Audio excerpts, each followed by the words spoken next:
Komið sælir Ísland í dag. En við byrjum á umsókn Íslands til Alþjóða Gjaldeyrissjóðsins sem tilkynnt var í dag. Geir H. Haarde, forsætisráðherra, sestur hjá Sölva. Geir, velkomin. $2 milljarðar, fyrsta spurning. Gjaldeyrissjóðurinn segir að við þurfum $6 milljarðar. Hvernig ætlum við að brúa þetta? Já, það auðvitað ekki nákvæm spá um það hvað við þurfum mikið til viðbótar en við höfum þegar í dag haft samband við nokkur önnur lönd.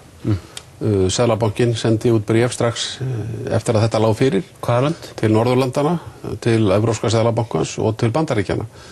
Og við höfum ástæðu til að halda að í það mesta Norðurlöndin hafi áhuga á því að koma inn í þetta með okkur. Og það var alveg legið fyrir á þeirra hálfu að þau var okkur með vinveitt og vildu leggja okkur lið. En vildu gjarnan tengja það okkar samstarfi við Alþjóða Gjaldeyrissjóðinn og nú það sem sagt komið. Síðan eru auðvitað viðræður í gangi við Rússana, það ekkert búið að slíta þeim. En mun það lán lækka verulega? Já, ég býst nú við því að við þurfum ekki á jafn miklum peningum að halda og við vorum að tala en þó var ekkert búið ákveða neitt það, þannig að við getum ekkert gengið að því vísu. En þið ætlaði að leita aftur til Bandaríkjamanna þrátt fyrir söguna sem við þekkjum að þeir vildu ekki gera við okkur samning þegar þeir gera samning við hinn Norðurlöndin. Já, það mál snerist nú reyndar ekkert það hvort þeir vildu hafa okkur með eða ekki. Þeir voru að gera samninga við sem sagt stærri lönd, en síðan var sérstaklega leitað eftir því við þá og þá var því hafnað. Þannig nú mun reyna á það hvort að þeir hafa áhuga þessu núna eða ekki. $6 milljarðar, þetta er upphæð sem að segja okkur allavega það að skuldir bankana sem að voru einhverjir 9.000 milljarðar, við erum ekki að fara að borga þær. Nei. Og Gjaldeyrissjóðurinn að leggja blessun sinni yfir það að við afskrifum stærstan hluta af skuldum bankana. Við gerum greinarmun á því hvað eru opinberar skuldir og hvað eru skuldir einkaaðila. Og þetta mál hefur snúist það að skuldir einkaaðilana, bankana, færist ekki yfir á almenningi í landinu. Þess vegna hefum við þurft að leggja á okkur það sem er búið að vera í gangi eftir að bankarnir fóru við að greiða úr þessari flækjuveldri saman til þess að koma í veg fyrir það að seinni tíma kynslóður Íslendinga sitja uppi með þær skuldir. Er þá að koma á daginn að þetta eru svona 5-10% sem við borgum og 90-95% eru afskrifaðar? Það er ekki hægt að leggja þetta svona saman vegna þess að við Íslenska ríkið hefur haft algjörlega hreina áru, ef svo mætti segja. Við höfum alltaf staðið í skilum og okkar skuldbindningar og munum auðvitað að gera það áfram. En fyrir hvað er þá almenningur að borga þessa $6 milljarðar, 600 milljarðar? Já, nú þarf það að gá að því að það er ekki víst að við þurfum að nota alla þessa peninga. Við þurfum á því að halda að taka hluta þessu til að fleita inn á gjaldeyrismarkaðinn, ef svo mætti segja, hafa fé til ráðstofunar til þess að þetta eiga þar gjaldeyrisviðskipti og mynda nýtt gengi, nýtt stöðugt gengi fyrir íslensku krónuna. Síðan þurfum við að hafa eitthvað af þessu bara sem varasjóð og ég gerir ráð fyrir því að eitthvað af því sem aðrar þjóður kemur með yrði notað sem varasjóður sem við getum þó gripið til en ekki til að fjármagna innflutning eða rekstur ríkisins eða þess En nú koma þessi peningar ekki í landið fyrir en ef allt gengur eftir þá koma þessi peningar 850 milljónir inn í landið $850 milljónir eftir eitthvað 10-15 daga Hvað gerist þangað til? Verður áfram frost?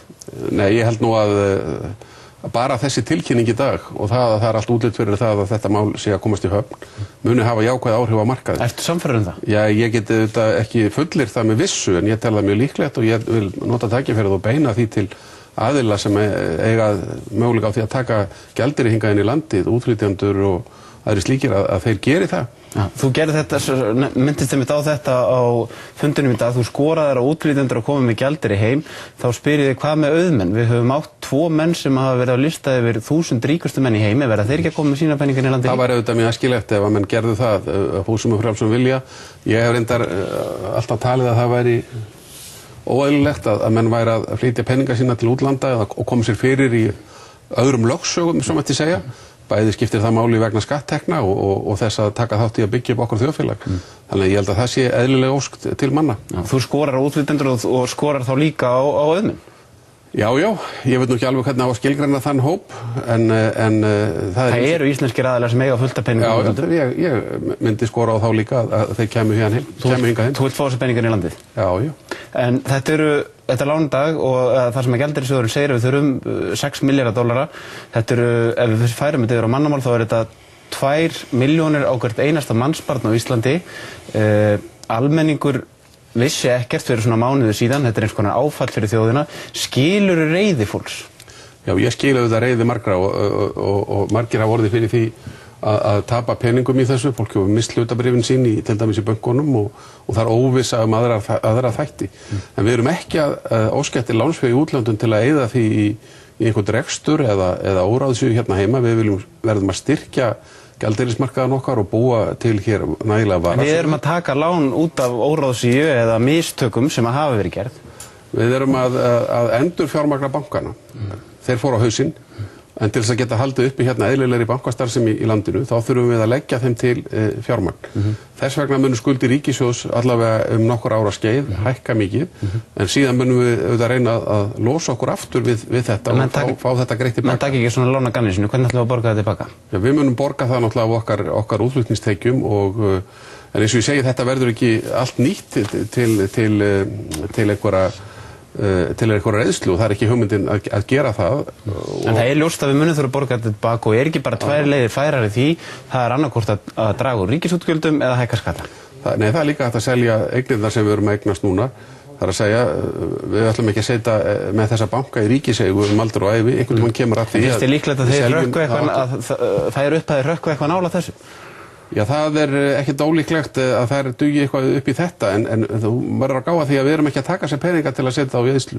Við erum að taka til þess að búa til varnir og viðbúnað hérna og til að nota inn á gjaldeyrismarkaðnum.